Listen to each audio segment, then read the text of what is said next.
ಸ್ನೇಹಿತರೆ, ಮಧುಮೇಹ ಕಮ್ಮಿ ಮಾಡ್ಕೊಳ್ಳೋದಕ್ಕೆ ಯಾವ ರೀತಿಯಾಗಿ ಮನೇಲೇನೆ ಡ್ರಿಂಕ್ ಮಾಡ್ಕೊಬಹುದು ಅನ್ನೋದನ್ನ ತೋರಿಸ್ಕೊಡ್ತೀನಿ. ನೀವ್ ನೋಡ್ತಾ ಇದ್ದೀರಾ ವಿಜಯ ಕರ್ನಾಟಕ. ಈ ಡ್ರಿಂಕ್ ನ ನೀವು ಖಾಲಿ ಹೊಟ್ಟೆಲಿ ದಿನ ಬೆಳಗ್ಗೆ ಕುಡಿಯೋದ್ರಿಂದ ನೀವು ಆರೋಗ್ಯಕರವಾಗಿ ಇರ್ತೀರಾ. ಸೊ ಬನ್ನಿ ಈ ಡ್ರಿಂಕ್ ನ ಹೇಗ್ ತಯಾರಿಸೋದು ಅಂತ ನೋಡೋಣ. ಇದನ್ ಮಾಡ್ಕೊಳ್ಳೋದಕ್ಕೆ ನಮಗೆ ಬೇಕಾಗಿರೋದು ಕೊತ್ತಂಬರಿ ಬೀಜ, ಮೆಂತೆ ಕಾಳು, ನೀರು. ಈ 3 ಇಂಗ್ರೀಡಿಯಂಟ್ ಸಾಕು. ಮೊದಲು 1 ಸ್ಪೂನ್ ಅಷ್ಟು ಕೊತ್ತಂಬರಿ ಬೀಜನ ಪ್ಯಾನಿಗೆ ಹಾಕೊಳ್ಳೋಣ.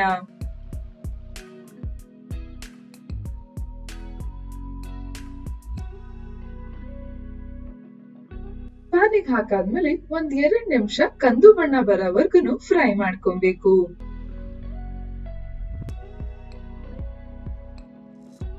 ಕೊತ್ತಂಬರಿ ಬೀಜ ಬಳಸೋದ್ರಿಂದ ರಕ್ತದಲ್ಲಿರೋ ಸಕ್ಕರೆ ಅಂಶನ ಕಮ್ಮಿ ಮಾಡುತ್ತೆ. ಅದಷ್ಟೇ ಅಲ್ಲದೆ ಜೀರ್ಣಕ್ರಿಯೆ ಸುಲಭವಾಗಿ ಆಗಲು ಸಹಾಯ ಮಾಡುತ್ತೆ. ರಕ್ತ ಪರಿಚಲನೆ ಸಮತೋಲನವಾಗಿಡ್ಸೋದಕ್ಕೆ ಸಹಾಯ ಮಾಡುತ್ತೆ. ನೆಕ್ಸ್ಟ್ ಇದಕ್ಕೆ ಮೆಂತೆ ಕಾಳನ್ನ ಹಾಕೊಳ್ಳೋಣ. ಮೆಂತೆ ಕಾಳು ಕೂಡ 1 ಸ್ಪೂನ್ ಅಷ್ಟು ಹಾಕೊಳ್ಳಿ. ಮೆಂತೆ ಕಾಳು ಡಯಾಬಿಟಿಕ್ ಪೇಷಂಟ್ ಅವ್ರಿಗೆ ತುಂಬಾನೇ ಒಳ್ಳೇದು. ಇದರಲ್ಲಿರುವಂತ ಪೋಷಕಾಂಶ ಜೀರ್ಣಕ್ರಿಯೆ ಆಗೋದಕ್ಕೆ ತುಂಬಾನೇ ಒಳ್ಳೇದು.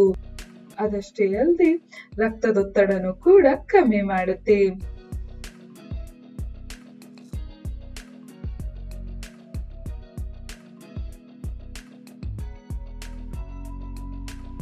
ಇವಾಗ ಈ 2 ಇಂಗ್ರೀಡಿಯೆಂಟ್ ನಾವು ಮಿಕ್ಸಿ ಜಾರಿಗೆ ಹಾಕೊಂಡು ಫೈನ್ ಆಗಿ ಪುಡಿ ಮಾಡ್ಕೊಳ್ಳೋಣ.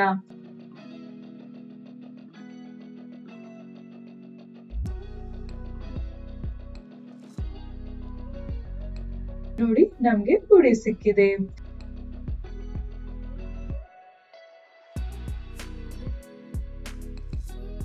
ಇವಾಗ 1 ಲೋಟದಷ್ಟು ನೀರನ್ನ ಒಂದು ಪ್ಯಾನಿಗೆ ಹಾಕೊಂಡು ಬಿಸಿ ಮಾಡ್ಕೊಳ್ಳೋಣ.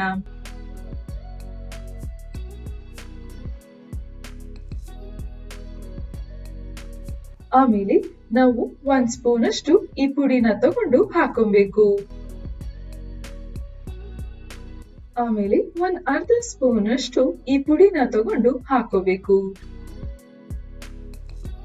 ಇವಾಗ ಇದನ್ನ ಚೆನ್ನಾಗಿ ಬಿಸಿ ಮಾಡ್ಕೊಳ್ಳೋಣ. 5 ನಿಮಿಷ ಚೆನ್ನಾಗಿ ಬಿಸಿ ಆಗ್ಬೇಕು. ಆಮೇಲೆ 1 ಲೋಟಕ್ಕೆ ವರ್ಗಾಯಿಸ್ಕೊಳ್ಳೋಣ. ನೋಡಿ ವೀಕ್ಷಕರೇ, ನಮ್ ಡ್ರಿಂಕ್ ರೆಡಿ ಆಯ್ತು. ಇದನ್ನ ದಿನ ಬೆಳಗ್ಗೆ ಖಾಲಿ ಹೊಟ್ಟೆಲಿ ಕುಡಿಯೋದ್ರಿಂದ ಡಯಾಬಿಟಿಕ್ ಪೇಷಂಟ್ ಅವರು ಆರೋಗ್ಯಕರವಾಗಿ ಇರ್ಬೋದು.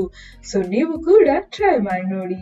ಇಲ್ಲ ಮನೇಲಿ ಯಾರಿಗಾದ್ರು ಡಯಾಬಿಟಿಕ್ ಇದೆ ಅಂದ್ರೆ ಈ ಡ್ರಿಂಕ್ ನ ಮಾಡಿಕೊಡಿ. ಮುಂದಿನ ಸಂಚಿಕೆಯಲ್ಲಿ ಇನ್ನೊಂದು ಟಿಪ್ಸ್ ಬಗ್ಗೆ ತಿಳಿಸ್ಕೊಡ್ತೀನಿ. ಈ ವಿಡಿಯೋ ಇಷ್ಟ ಆದಲ್ಲಿ ಲೈಕ್ ಮಾಡಿ, ಕಮೆಂಟ್ ಮಾಡಿ, ಶೇರ್ ಮಾಡಿ. ಇನ್ನು ಯಾರೆಲ್ಲ ವಿಜಯ ಕರ್ನಾಟಕ ಡಿಜಿಟಲ್ ಪ್ಲಾಟ್ಫಾರ್ಮ್ ನ ಫಾಲೋ ಮಾಡ್ತಿರ್ಬೋದು ಫಾಲೋ ಮಾಡೋದಕ್ಕೆ ಮರಿಬೇಡಿ.